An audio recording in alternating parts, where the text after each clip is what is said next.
కంఠస్వరమును నేను వింటిని. యోబు గ్రంథము 4వ అధ్యాయము 16వ వచనము. చాలా ఏళ్ల క్రితం ఒక స్నేహితురాలు నాకు నిజమైన శాంతి అనే పుస్తకాన్ని ఇచ్చింది. దాంట్లో చాలా పురాతనమైన విషయాలున్నాయి. ఆ పుస్తకమంతటిలో ఒకే ఒక సందేశం మాటి మాటికి కనిపించేది. నా లోపల ఎక్కడో దేవుని స్వరం ఉండి నేను వినాలని ఎదురు చూస్తూ ఉంది. నాలోని రణగొణ ధ్వనులు ఆ స్వరం వినబడకుండా చేస్తున్నాయి.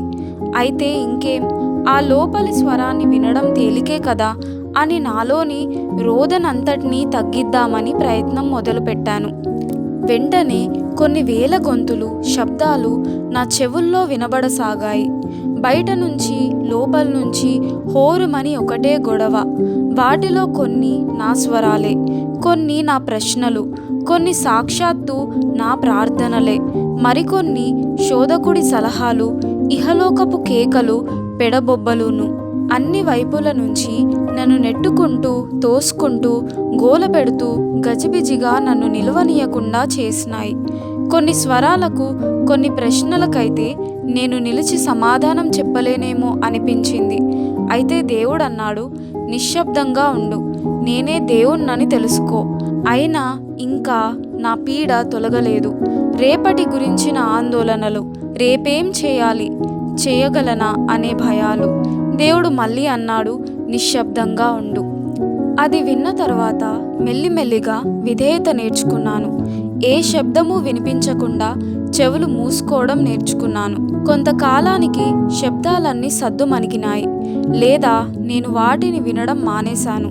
అప్పుడు ఎక్కడో లోతుల్లోంచి ఒక మెల్లని స్వరం వినిపించసాగింది. అది అంతులేని మృదుత్వం కలిగి వినడానికి హాయిగా ఉంది. ఆ స్వరమే నా ప్రార్థన, నా జ్ఞానం, నా కర్తవ్యం అయింది. ఆ స్వరం వినడం మొదలుపెట్టినప్పటి నుంచి అంత తీవ్రంగా ఆలోచించవలసిన అవసరం కలగలేదు. గట్టిగా ప్రార్థించే అవసరము, గట్టిగా విశ్వాసం ఉంచవలసిన అవసరము కనిపించలేదు.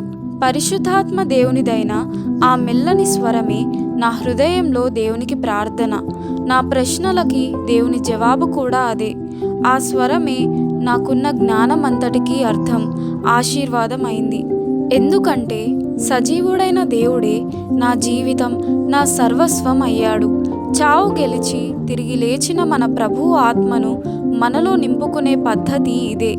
రాత్రంతా చల్లని నిర్మలమైన మంచు బిందువుల్ని కడుపారా తాగిన పువ్వులాగా మనం ఆ ఆత్మను తాగి ప్రపంచపు పెనుగులాటల్లోకి ధైర్యంగా ప్రవేశించగలం. కానీ తుఫాను రాత్రిలో పొగమంచు పట్టదు. అలాగే దేవుని కృప అనే పొగమంచు అల్లకల్లోలంగా ఉన్న ఆత్మ మీద కురియదు.